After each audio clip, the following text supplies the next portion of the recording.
স্বাগতম। স্বাধীনতা দিবস আমাদের কাছে অত্যন্ত একটা গর্বের জায়গা। আমাদের স্বাধীনতা সংগ্রামীরা যে লড়াই করে আজকে এই নতুন ভারতবর্ষ আমরা যেভাবে উৎসাহিত হচ্ছি বা পরিভাষায় যাকে বলা যায় এনজয় করছি, তো সেই স্বাধীন ভারতের নাগরিক হিসেবে আমি যেমন গর্ববোধ করি, আমার সঙ্গে আজকে যিনি এসছেন বলছি তার জন্য আরো বেশি করে গর্ববোধ করি এ কারণে যে সত্যিই তো আজকের আধুনিক ভারত, এই এআই বলুন বা মেশিন লার্নিং বলুন বা যাই বলুন, স্বাধীনতা দিবসে তার অবদানও কিন্তু কম নয়। ইউনিভার্সিটি অফ ইঞ্জিনিয়ারিং অ্যান্ড ম্যানেজমেন্টের জয়পুর শাখার যিনি vice chancellor professor doctor Biswajoy Chatterjee আজকে উপস্থিত, তাকে সম্ভাষণ জানাই। এবং আমি আবারও বলি, ভারতের স্বাধীনতা উত্তর যুগের আমার কাছে যে সমস্ত ব্যক্তিত্বদেরকে শ্রদ্ধার আসনে আমরা বসাই, তার মধ্যে প্রফেসর চ্যাটার্জি একজন। Welcome sir. নমস্কার। প্রফেসর চ্যাটার্জি, আজকে যদি এআই নিয়ে আমরা আলোচনা করি, দেখুন আমি একটু লিখেও নিয়ে এসেছি, সেটা হচ্ছে যে এটাকে অস্বীকার করা যাবে না। এই যে একটা শেখানো, যে আপনি এআইটা শেখাচ্ছেন, এটা মেথড তো কিছু একটা আছে, সেটা নিয়ে যদি কিছু বলেন যে আপনার এক্সপিরিয়েন্স বা কি বলা যায়, সেই জায়গাটা থেকে ধরুন এন্টারপ্রেনিউর তৈরি আমি করতে যদি চাই, তো স্বাভাবিকভাবেই এই এন্টারপ্রেনিউর এর জায়গায় আপনার তো একটা মেথড থাকবে, যে মেথডের মাধ্যমে আপনি তুলে ধরতে পারছেন। এবং এটা অবশ্যই অনস্বীকার্য যে প্রথম কথাটা হচ্ছে যে হ্যাঁ, শিক্ষান্ত্রে আমি তো চাকরি করবই, কিন্তু এটাও বাস্তব যে শিক্ষার বাইরে আমি যদি নিজে কিছু করতে চাই, কি মনে করেন? হ্যাঁ, আপনি বোধহয় এন্টারপ্রেনিউরশিপের কথা বলছেন। হ্যাঁ, তাই তো বললাম। এখন দেখুন, এন্টারপ্রেনিউয়ার্স আমাদের আইএম অ্যান্ড ইউএম গ্রুপ থেকে রেগুলার বেসিসে প্রত্যেক বছরই আপনি যদি দেখেন প্রায় 50টা সাকসেসফুল স্টার্ট আপ তৈরি হয়। দেখুন, স্টার্ট আপ অনেক হয়, স্টার্ট আপ 200 হয় হয়তো, কিন্তু সমস্ত স্টার্ট আপ তো সাকসেসফুল হয় না। সাকসেসফুল স্টার্ট আপ ধরুন হয়তো যদি আপনি পুরো ইন্ডিয়াতে, ভারতবর্ষে দেখেন, বলে যে অনলি 2 or 3% স্টার্ট আপস actually convert to a successful start up. কিন্তু আপনি যদি আমাদের দেখেন, আমাদের প্রতি বছর 200টা মতো স্টার্ট আপ হয়, তার মধ্যে 50টাই কিন্তু সাকসেসের মুখ দেখে। এবারে এটা আমরা কি মেথডে করি? দেখুন, আপনি যদি সেই মেথডটা বলেন, তাহলে এর পেছনে বেশ কিছু মেথড আছে। একটা তো আপনি স্ট্রেট ফরওয়ার্ড বলবেন যে how you felicitate the students যাতে করে তারা এই কাজটা করতে পারে। ফেসিলিটেশনের জায়গা অনেক কিছু আছে। ধরুন, আমরা এটা করতে পারি যে আমরা ভেঞ্চার ক্যাপিটালিস্টস অনেককে আমাদের সাথে যুক্ত করলাম। আমাদের যে ল্যাব আছে, ইনোভেশন ল্যাব যেটা আছে, সেই ল্যাবের সাথে আমরা প্রচুর ভেঞ্চার ক্যাপিটালিস্টকে যুক্ত করে রেখেছি। ঠিক, তারা রেগুলার বেসিসে আসে এবং স্টুডেন্টদেরকে তারা ফান্ডিং করে যদি তার দেখে যে এর স্টার্ট আপ আইডিয়াটা দেয়ার ইজ আ পোটেনশিয়াল। এছাড়া আপনি যদি দেখেন যে একটা স্টুডেন্ট যখন স্টার্ট আপটা করবে, তার জন্য তার মেন্টারের প্রয়োজন হয়। সে তো আর জানে না যে আমি স্টার্ট আপ একটা আইডিয়া আছে, কিন্তু কি করলে সেটা সাকসেসফুল হবে বা কি সার্টেন চেঞ্জেস করলে this will be a sellable product, সেটা সে জানে না, সে জিনিসটা বানাতে জানে। তাহলে তার জন্য একটা মেন্টারের প্রয়োজন আছে। তাহলে মেন্টার এসে তাকে মেন্টারিং করবে, এটা একটা দিক। এছাড়া তার কিছু কো-ফাউন্ডার্সের প্রয়োজন আছে। দেখুন, এমন অনেক ছেলে আছে যারা স্টার্ট আপই করতে চায়, কিন্তু তারা এখনও ভাবছে যে আমি কোন আইডিয়াটাকে নিয়ে করতে পারি। আমি যদি এমন একটা ছেলেকে, যার কাছে ভীষণ ভালো একটা আইডিয়া আছে, তাকে যুক্ত করতে পারি এমন একটা ছেলের সাথে যে সত্যি স্টার্ট আপটাকে প্যাশন দিয়ে করতে চায় কিন্তু আইডিয়া নেই, তাহলে তারা দুজনে মিলে কিন্তু একটা দারুণ স্টার্ট আপ তৈরি করতে পারে। কো-ফাউন্ডার্স। দেখুন, আপনি আবারও বলছি, আজকের দিনে দাঁড়িয়ে আপনি একটা শহর ধরুন, আমরা খুব চেষ্টা করছি যে পশ্চিমবঙ্গ খুব উন্নতি করুক, আমরা সবাই দেখছি যে নতুন একটা সরকার গঠন হয়েছে, সেই সরকার বড় বড় ইন্ডাস্ট্রিকে আনার চেষ্টা করছে। কিন্তু দেখুন, আমাদের তো এই জায়গাটা বুঝতে হবে যে যারা এখানে পড়াশোনা করছে তারাও যেন তাদের মধ্যে সেই স্পার্কটা থাকে যে তারা নিজেরা ইন্ডাস্ট্রি তৈরি করতে পারবে। বড় বড় ইন্ডাস্ট্রি আনাটাই তো একমাত্র কথা নয়, যারা গড়ে উঠছে তারাও যেন তাদের লেভেলে ছোট ইন্ডাস্ট্রি গড়ে আস্তে আস্তে বড় করতে পারে। ইন্ডাস্ট্রি যদি আসে তারও তো অ্যান্সিলারিজ এর দরকার আছে। তা আমার যেটা প্রয়োজন, তাই জন্য এমন একটা এনভায়রনমেন্ট ক্রিয়েট করা যেখানে এন্টারপ্রেনিয়ার্সরা আসবে। এন্টারপ্রেনিয়ার্সরা কেন আসবে, বা একটা স্টুডেন্ট কেন এন্টারপ্রেনিয়ারশিপ করবে একটা রাজ্যে? ধরুন পশ্চিমবঙ্গের কথাই বলুন, পশ্চিমবঙ্গে হঠাৎ একটা স্টুডেন্ট এন্টারপ্রেনিয়ারশিপ বা তার নিজের কোম্পানি করতে যাবে কেন করতে যাবে? তার কি চাই? তার নাম্বার ওয়ান চাই হচ্ছে ভেঞ্চার ক্যাপিটালিস্ট যে তাকে ফান্ড করতে পারে। তার সেকেন্ডলি কি চাই? তার চাই হচ্ছে মেন্টার্স যে ওকে গাইড করতে পারে যে আচ্ছা ঠিক আছে, তোমার এরকম একটা প্রোডাক্ট আইডিয়া আছে, কিন্তু এই প্রোডাক্টটাকে এইভাবে না তৈরি করে এইভাবে করলে তবেই প্রোডাক্টটা সেলেবল হবে। সেই মেন্টারিংটার প্রয়োজন আছে। থার্ড, তার প্রয়োজন আছে কো ফাউন্ডার্সের, যারা কিন্তু 2-3 জন মিলে একটা স্টার্ট আপ তৈরি করতে পারে। এই 3টে জিনিসের তার প্রয়োজন আছে। আমাদের কি করতে হবে অ্যাজ অ্যান ইনস্টিটিউশন? আমাদের কি দায়িত্ব? আমাদের দায়িত্ব হচ্ছে তাকে পথ দেখানো, তাকে এমন একটা এনভায়রনমেন্ট ক্রিয়েট করে দেওয়া যেখানে সে এই জিনিসটা করতে পারে। তাই জন্য আমাদের যেটা ইনোভেশন অ্যান্ড এন্টারপ্রেনিয়ারশিপ ডেভেলপমেন্ট যে সেলটা আছে, তারা কি করে? তারা এই 3টে জিনিস প্রোভাইড করে: ভেঞ্চার ক্যাপিটালিস্টস, মেন্টার্স, কো ফাউন্ডার্স। মানে আমি আমার আইইডিসির সাথে, ইনোভেশন অ্যান্ড এন্টারপ্রেনিয়ারশিপ ডেভেলপমেন্ট সেলের সাথে সব ভেঞ্চার ক্যাপিটালিস্টদের যুক্ত করব। কিভাবে যুক্ত করব? না, তারা রেগুলার বেসিসে, মাসে একবার হোক বা 2 মাসে একবার হোক, ফিক্স টাইমে তারা আসবে, এসে ভিজিট করবে। যা নতুন আইডিয়া শুনবে তাকে বলবে যে এই আইডিয়াটা is a start up, is a successful start up idea, একে আমি ফান্ড দিতে রাজি আছি, কিন্তু প্রপার ওয়েতে এটাকে প্রেজেন্ট করো। এইভাবে সে গাইড করবে। তখন আমি তার সাথে কি করব? মেন্টার্স যুক্ত করব, সেই সব এন্টারপ্রেনিউয়ার্স যারা কিছুটা হলেও সাকসেসফুল হয়ে গেছে, টু সাম এক্সটেন্ট সাকসেস দেখেছে, তাদেরকে আমরা আমাদের আইডিসি ল্যাবের সাথে যুক্ত করব। তারা রেগুলার বেসিসে আমাদের আইডিসি ল্যাবে আসবে, এসে যেসব স্টুডেন্টরা ভেঞ্চার ক্যাপিটালিস্ট, মানে যারা এন্টারপ্রেনিয়ারশিপ করেছে, ভেঞ্চার ক্যাপিটালিস্ট যাদেরকে বলেছে যে হ্যাঁ এটা একটা গুড স্টার্ট আপ আইডিয়া, তাদেরকে মেন্টারিং করবে যে তুমি তোমার প্রোডাক্টটাকে এইভাবে একটু টিউন করো যাতে এটা সেলেবল প্রোডাক্ট হয়।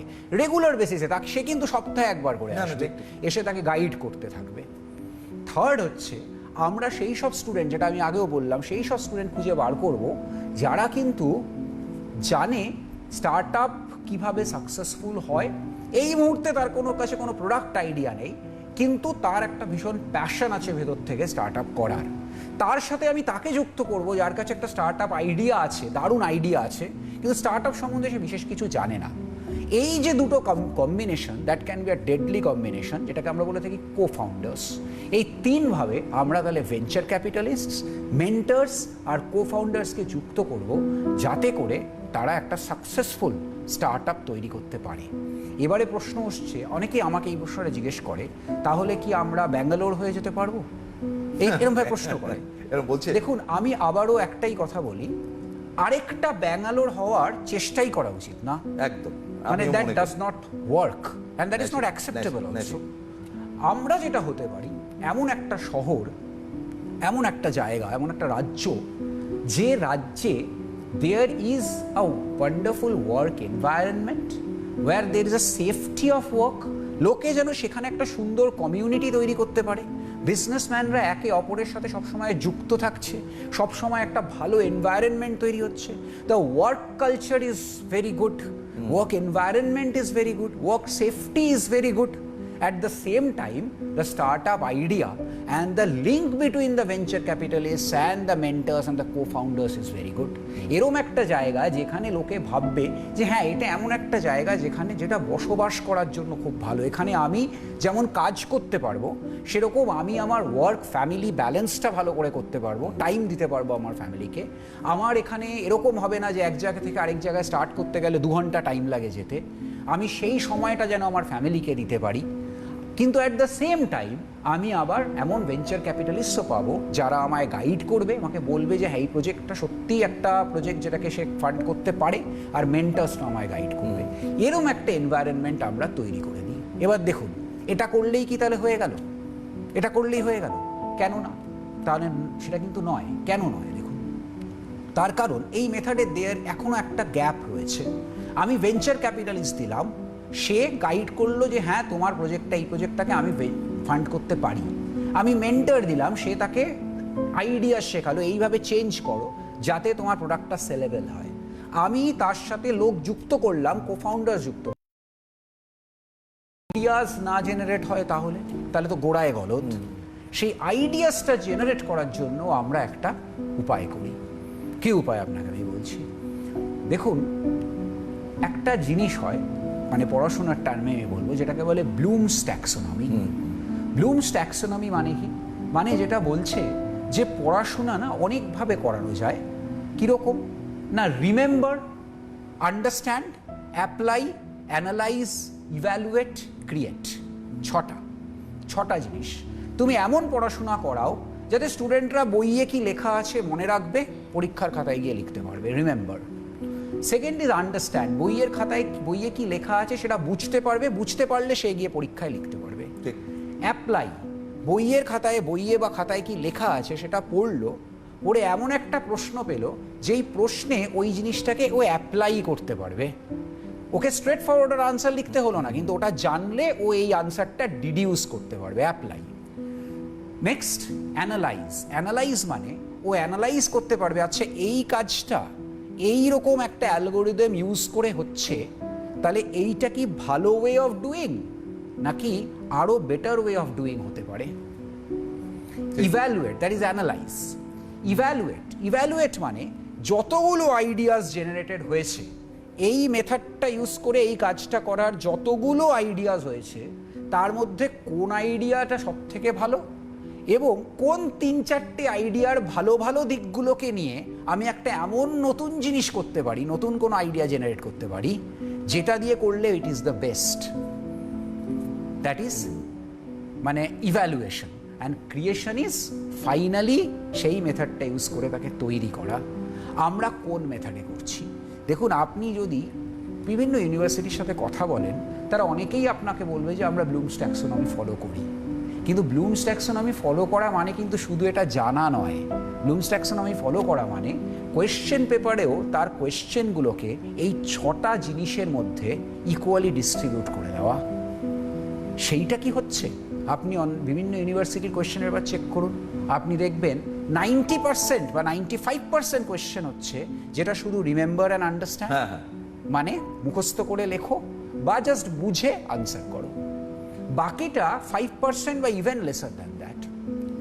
আমরা আমাদের কোয়েশ্চেন পেপারটাকে ইকুয়ালি ডিস্ট্রিবিউট করে দিয়েছি বিটুইন দিস লেভেলস। তাই জন্য একটা বড় অংশ থাকে যেখানে কিন্তু ছেলেদেরকে পরীক্ষার খাতায় বসে নতুন মেথড ক্রিয়েট করতে হয়, ক্রিয়েশন। সেই ক্রিয়েশনটা সে যেই করতে পারলো, সে তো ধরুন 8টা সেমিস্টার পাশ করবে। সে যদি 8টা সেমিস্টারে, প্রত্যেকটা সেমিস্টারের পরীক্ষার খাতায় তাকে 8বার 8টা জিনিস বানাতে হয়, ভেবে দেখুন, তাহলে সে তো নিজেই প্রত্যেকবার বানানোটা প্র্যাকটিস করবে। করতে করতে সে কিন্তু এমন একটা জায়গায় পৌঁছে যাবে যে তার কাছে ফ্লাডি অফ আইডিয়াস, যেখান থেকে একটার পর একটা, যার কাছে সে কিন্তু যেটা দিয়ে সে কিন্তু একটা নতুন স্টার্ট আপ ক্রিয়েট করতে পারবে। আমি আপনাকে দুটো এক্সাম্পল বলবো। ধরুন, ফর এক্সাম্পল, আপনি একটা প্রশ্ন দিতে পারেন যে শর্টেস্ট পাথ অ্যালগোরিদম লেখো। মানে কি? মানে এই একটা জায়গা আছে, এই একটা জায়গা আছে, অনেকগুলো রাস্তা আছে, কোন রাস্তাটা সব থেকে শর্টে তোমায় নিয়ে যাবে, তার কি অ্যালগোরিদম হতে পারে বলো? ঠিক আছে, এরকম অ্যালগোরিদম বইয়ে আছে। আজকে যদি আমি এআইকে বলি লেখো, এআই 1 মিনিটে লিখে দেবে, 30 সেকেন্ডস নেবে, আমাকে অ্যালগোরিদমটা লিখে দিয়ে দেবে। ফলে আমি কিন্তু এই প্রশ্নটা দেবই না যে write the shortest path algorithm. বুঝতে পারলাম? আমি কি প্রশ্ন দেব? আমি প্রশ্ন দেব, এরকম একটা বড় বিল্ডিং আছে, 5 তলা বিল্ডিং আছে, এই বিল্ডিংয়ের এইটা হচ্ছে টোটাল বিল্ডিং প্ল্যান। তুমি এই বিল্ডিং প্ল্যানে আমাকে বানিয়ে দাও what will be the fire evacuation system. পুরো ফায়ার ইভ্যাকুয়েশন প্ল্যান বানিয়ে দাও। দেখুন, শর্টেস্ট পাথ অ্যালগোরিদম লাগবে, শর্টেস্ট পাথ অ্যালগোরিদম না জানলে ওই ফায়ার ইভ্যাকুয়েশন সিস্টেমটাও বানাতে পারবে না। কিন্তু অ্যাট দ্য সেম টাইম ও এআইকে বলতে পারবে না বানিয়ে দাও। কেন? কারণ ওই যে পুরো বিল্ডিং প্ল্যান, ওই পুরো বিল্ডিং প্ল্যান ওই এআইকে ফিড করতেই তো অনেক টাইম লেগে যাবে। তার যা প্রম্পট লাগবে, সেই প্রম্পট যা বড় হবে, তার চেয়ে he can do it easily. বোঝাতে পারলাম আপনাকে? আরেকটা এক্সাম্পল দিই। ধরুন, আমরা জানি ফিজিক্সে আমরা প্রশ্ন দিই, একটা বলকে ওপর দিকে ছুড়লাম, এত ভেলোসিটিতে ছুড়লাম, বলটা কতটা ট্রাভেল আপ করবে। বুঝতে পারলেন? অনেক রকম ফর্মুলা হয়, u equal to v minus at and all this formula. এই ফর্মুলাকে জাস্ট আমি যদি ফর্মুলা আমার দিতেও লাগবে না, আমি যদি এআইকে এই প্রশ্নটা দিই, এই 1 সেকেন্ডে আমার অ্যান্সার বলে দেবে, 1-2 সেকেন্ডে, উইথ এক্সপ্লানেশন যে কিভাবে ও করলো। এক্সপ্লেনেশনে পারবে? হ্যাঁ, একদম এক্সপ্লেনেশন দিয়ে বলে দেবে আপনাকে। করে দেখুন এক্ষুনি আপনাকে পুরো একদম ফর্মুলা লিখবে, সেই ফর্মুলারে ভ্যালু বসিয়ে দেখিয়ে দেবে, এইভাবে আমি অঙ্কটা সলভ করলাম, এভরিথিং। আমি সে প্রশ্নই দেবো না, আমি প্রশ্ন দেব লিওনেল মেসি ফুটবলে হিট করেছে, ফুটবলে শট মেরেছে, দেখা যাচ্ছে যে বলটা এত সেকেন্ড টিভির ক্যামেরায় দেখা যাচ্ছে। তুমি বলো বলটা যে টিভির ক্যামেরায় দেখা যাচ্ছে, বলটা গিয়ে কোথায় ল্যান্ড করবে, কত দূরে ল্যান্ড করেছে, কত ডিস্টেন্স দূরে। দেখুন, আমি যদি এআইকে দিই, এখানে এআই এর একটা কনফিউশন আসবে। কেন? তাকে অনেক কিছু অ্যাজাম্পশন করতে হবে যে বলটা লিওনেল মেসি কত জোরে মেরেছে, ঠিক, বলটা হাওয়ায় এতক্ষণ ছিল ঠিকই, বলটা কি একই লেভেলে পড়েছে না আর একটু উঁচু লেভেলে গেছে, তাহলে এক একটা সময় এক এক রকম আনসার হবে। এই অ্যাজাম্পশন গুলো করতে পারা এআই, বলের ওজনটাও জানতে হবে। এক্স্যাক্টলি, এই অ্যাজাম্পশন গুলো কিন্তু এআই যতটা করতে পারবে, it is expected human beings can do better. আমি প্রশ্নটা এরম দেব, ফলে আমি যদি তাকে সমানে এই 6টা লেভেলের মধ্যে ভাগ করে প্রশ্ন দিই, তাহলে কিন্তু একটা স্টুডেন্ট ক্রিয়েট করতে করতে, ওই যে বললাম 8বার 8টা সেমিস্টার, 8টা সেমিস্টারে এক একবার ও 5 থেকে 6টা পরীক্ষা দিচ্ছে, মানে 40 থেকে 48টা পরীক্ষা দিচ্ছে, 40 থেকে 48 বার ওকে কিন্তু ক্রিয়েট করতে হবে, ওকে কিন্তু একটা কোনো জিনিস তৈরি করতে হবে। মানে ও বুঝে গেল যে কি করে ক্রিয়েশন করতে হয়, তাহলে ও আইডিয়াস থেকে ক্রিয়েট করতে পারবে, তাতেই এন্টারপ্রেনিয়রশিপ আইডিয়া হবে, তবেই ভালো এন্টারপ্রেনিয়রশিপ হবে, ভালো এন্টারপ্রেনিয়র হবে, ভালো কোম্পানি গড়ে উঠবে।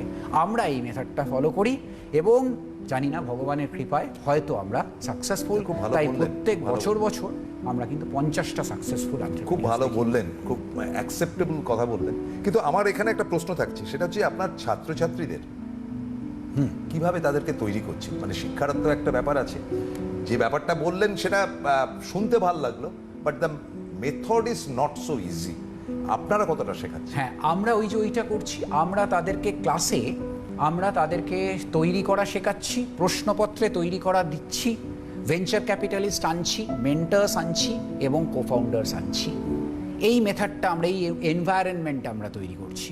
সেই জন্য এক্সাম্পল, যেমন ধরুন আপনি বললেন আমরা কি করে তৈরি করছি। আমরা ক্লাসে যখন পড়াই, আমরা তাকে কি ক্লাসে কি পড়াবো সেটা আমরা কিন্তু আগে থেকে তাকে দিয়ে দিচ্ছি। ফ্লিপ লার্নিং, এই নিয়ে আমি গত 5 বছর ধরে হয়তো কথা বলছি, যে আমরা ক্লাসে বলে দিয়েছি যে পরের সপ্তাহে তুমি যখন ক্লাসে আসবে এই জিনিসটা আমি পড়াবো। তার কাছে পুরো ভিডিও রয়েছে সেটা পড়ানোর, অ্যাডভান্স একদম। সে সেটা পড়ে ক্লাসে আসছে। ক্লাসে আমি তাকে অ্যাকচুয়ালি ওই জিনিসটা বানানো শেখাচ্ছি, ওটা ইউজ করে তৈরি করা শেখাচ্ছি। এবার ও তৈরি করা শিখছে, পরীক্ষার হলে ও প্রশ্ন পাচ্ছে যে কি করে এই জিনিসটা তৈরি করতে হয়। আপনি তাকে যে মেথডটা দিয়ে এটা দিয়ে দিলেন যে এটা তুমি পড়ে, ভিডিও, একদম ভিডিও লিংক দিয়ে দিলাম যে এই জিনিসটা আমি পরের দিন ক্লাসে পড়াবো। তার পক্ষে অ্যাকসেপ্ট করাটা খুব ইজিয়ার, যে আমি ভিডিওতে দেখছি। এমন নয় যে কতগুলো বই দেখে আমাকে পড়ে আসতে হবে, বুঝলাম না অর্ধেকের ওপর, কিন্তু একটা ভিডিও থাকলে তো সেটা অনেক ইজিয়ার হয়। তখন আপনি তার উপরে আপনার ফার্দার ইয়েগুলো। এবার আমি কি করব, তাকে ক্লাসে আমি ধরে, তার মানে সে পড়ে এসছে, এবার তার সাথে আমি ডিসকাস করব যে তুমি যেটা পড়ে এলে কোন কোন জায়গায় বুঝলে না, যে জায়গা বুঝলে না আমি একটু ক্ল্যারিফাই করে আমি কিন্তু স্ট্রেট চলে যাব ওটা দিয়ে কি করে তৈরি করা। এবারে ওই যে বললাম, আমি তাকে শর্টেস্ট পাথ অ্যালগোরিদমের ভিডিও পাঠিয়ে দেবো, সে শর্টেস্ট পাথ অ্যালগোরিদম পড়ে আসবে। ক্লাসে আমি তাকে বলবো এই কলেজের ফায়ার ইভ্যাকুয়েশন সিস্টেম বানাও, এই হচ্ছে ডিজাইন। সে ফায়ার ইভ্যাকুয়েশন সিস্টেমটা আমার সাথে সাথে বানাবে, সে ক্রিয়েশন শিখে গেল। পরীক্ষার হলেও সিমিলার কোয়েশ্চেন পাবে, পরীক্ষার হলে এরকমই ক্রিয়েশনের কোয়েশ্চেন পাবে, ও ক্রিয়েট করবে। ওই যে বললাম 40 থেকে 48 বার ও ক্রিয়েশন শিখলো, তাতে ওরা মাইন্ডটাই ক্রিয়েটিভ মাইন্ড হয়ে যাবে, ও নতুন এন্টারপ্রেনিয়রশিপ আইডিয়া পাবে। এবার এই আইডিয়াটা যখন একজন ভেঞ্চার ক্যাপিটালিস্ট শুনবে, সে ওকে বলবে যে হ্যাঁ তোমাদের এতগুলো আইডিয়া শুনলাম এত স্টুডেন্টের থেকে, তার মধ্যে এটা এটা এটা এটা এটা হচ্ছে প্রপার আইডিয়া যেটাকে আমি ফান্ড করতে পারি।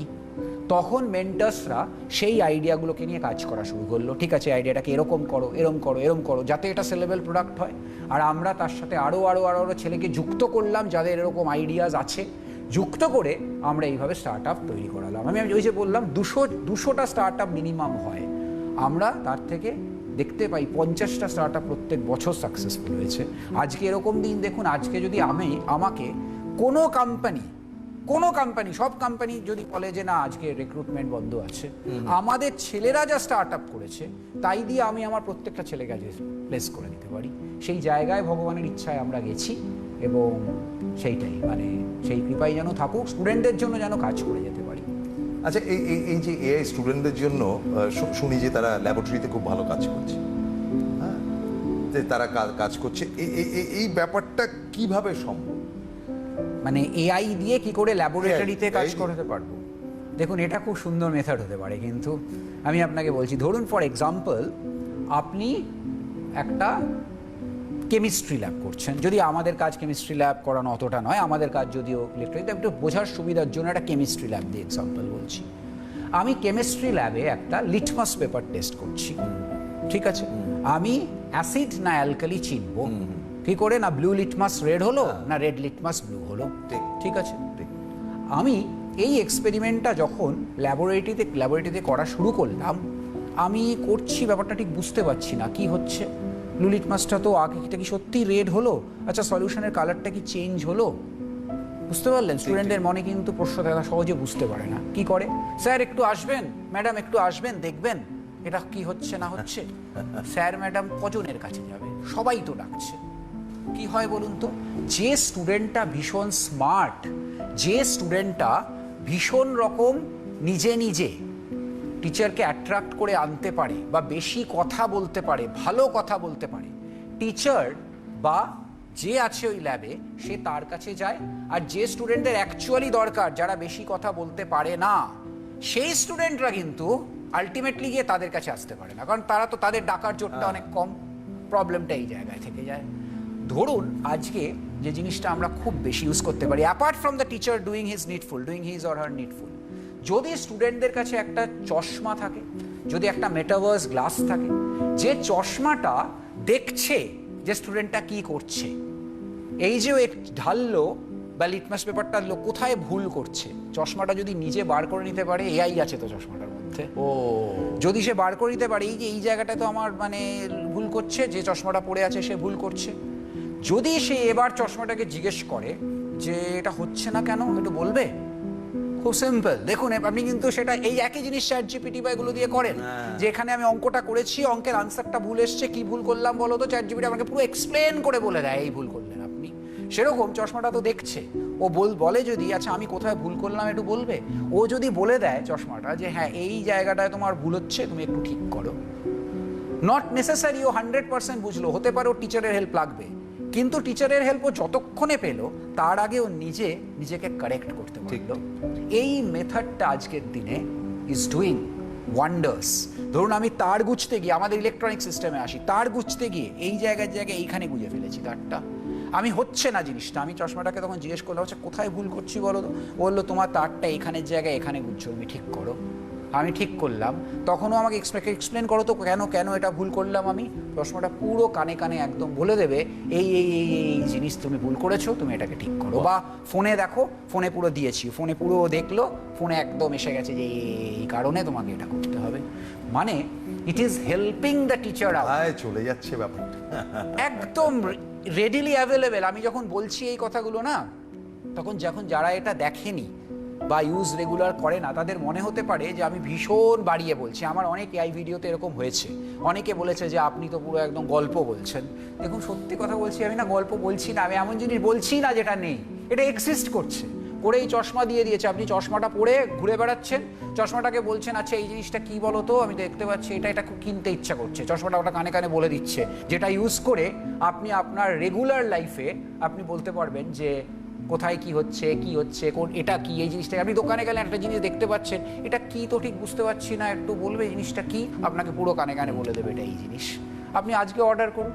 বলে দেখুন আমি এমন কোনো কথা বলছি না যে ওই যে বলে না গল্পের গরু গাছে ওঠে, অনেক সময় আমি যখন বলি অনেকের এটা মনে হয়, কিন্তু দিস ইজ এক্সিস্টিং এবং সত্যি এটা স্টুডেন্টদের হেল্প করছে। আমি খুব ছোট করে একদম শেষে হাতে সময় নেই, একটা ছোট্ট প্রশ্ন করি। অনেকে ছোট ছোট কোর্স করে চাকরিতে ঢুকে যাচ্ছে, তাদের সম্বন্ধে কি বলবেন? ভালো, যদি তুমি ছোট ছোট কোর্স করে সত্যি ভালো জব পাও, ভালো বিরাট অফার পাও, তুমি করতে পারো, কিন্তু অ্যাট দ্য সেম টাইম শুধু that is the only idea যদি ভাবো, তাহলে কিন্তু বিপদ আছে। কারণ আজকের দিনে এক সময় ছিল যে কোনো কোম্পানিতে এইভাবে ঢোকা যেত, তবে মাইক্রোসফট, গুগল, বড় বড় যে নামগুলো বলছি, আজকের দিনে তাদের রিকোয়ারমেন্টটা আগে যেটা মাস্টার্স বা ব্যাচেলার্স লেভেল হলে রিকোয়ারমেন্ট তারা নিত, এখন বলছে পিএইচডি ক্যান্ডিডেট আনো, মানে তারাও কিন্তু এখনো লং টার্ম কোর্সের দিকে জোর দিচ্ছে দেন মাইক্রো ক্রেডেনশিয়ালস। ফলে তুমি হয়তো ইমিডিয়েট একটা দেখলে প্রম্পট ইঞ্জিনিয়ারিং এর ভীষণ রিকোয়ারমেন্ট আছে, তুমি একটা ছোট্ট 3 উইকের কোর্স করে প্রম্পট ইঞ্জিনিয়ারিং এ 7 লাখ টাকার জবে ঢুকে গেলে, 3 বছর পরে দেখলে একটা 70 লাখ টাকার জব অফার এসছে, এই জব অফারটার জন্য ম্যান্ডেটারি হচ্ছে মাস্টার্স, তখন তুমি কি করবে? তোমার কাছে তো বিটেকটাও নেই, তুমি তো একটা ছোট্ট কোর্স করে ঢুকে গেছিলে। ফলে you should integrate the two, তুমি এমন জায়গায় পড়ো, ব্যাচেলার্স পড়ো যেখানে ব্যাচেলার্স পড়ার মধ্যেই ওই মাইক্রো ক্রেডেনশিয়ালসগুলো ইন্টিগ্রেটেড, যেটা আমরা চেষ্টা করেছি করতে। Thank you very much. আজকে তো হাতে আর সময় নেই, ছোট করে একটা জিনিস বলতে পারি যে আগামী দিনের চাকরি করুক বাচ্চারা বা তারা বাণিজ্যের দিকে যাক, যেটা আমরা বলছিলাম, তো সেই দিকটা কিন্তু আজকে পরিষ্কার করে দিলেন প্রফেসর ডক্টর বিশ্বজয় চ্যাটার্জি। আমরা শেষ করার আগে আমরা দেখে নেব যে professor doctor Satyajit Chakraborty UM কলকাতার যিনি ভাইস চ্যান্সেলর, তিনি কি বলছেন দেখতে দেখতে আমরা শেষ করব। Thank you very much sir. নমস্কার। Friends, I will be talking today about the Google search engine. You know, what makes Google search engine the best search engine in the world? Well, it all started around 1997 when 2 PhD students, Sergey Brin and Larry Page, wanted to improve the quality of search engines. They wanted to improve the quality of search results, and they came up with a very, very simple algorithm called the PageRank algorithm. Now, what is the PageRank algorithm which Google used and still uses? The PageRank algorithm ranks a page by the number of links to the page. It is called backlinks. For example, if you have a page and 100 other websites link to your page, so you would have 100 backlinks.